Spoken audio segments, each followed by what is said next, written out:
الحمد لله رب العالمين، وصلي وسلم وبارك على سيد المرسلين على محمد وعلى آله وصحبه الطيبين الطاهرين. السلام عليكم ورحمة الله وبركاته.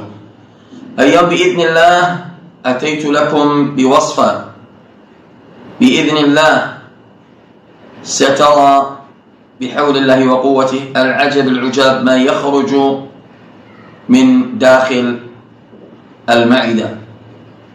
وهذه الوصفة هي وصفة اللوز المر بإذن الله، وحبة السوداء، والتمر بإذن الله.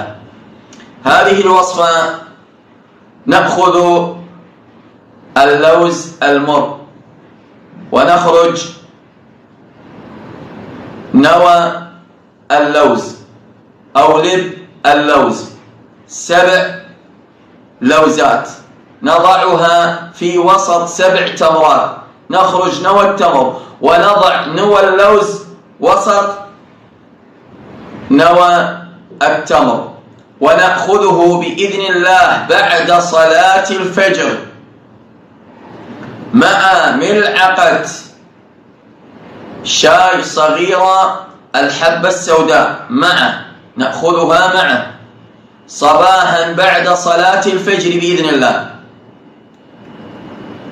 ونشرب ماء مرقى كوب فوقها.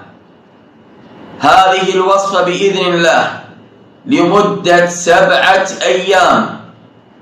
هذه الوصفة لمدة 7 أيام تؤخذ صباحا بعد صلاة الفجر.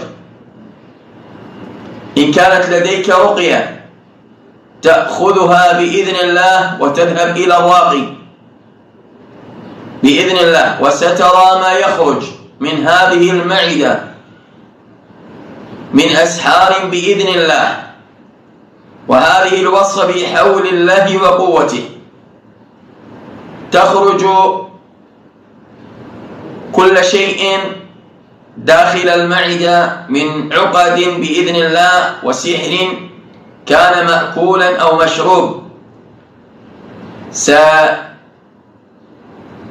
ستكون لديك آلام أو مغص في المعدة أو القولون أو انتفاخ عندما تبدأ بأخذ الوصفة، والبعض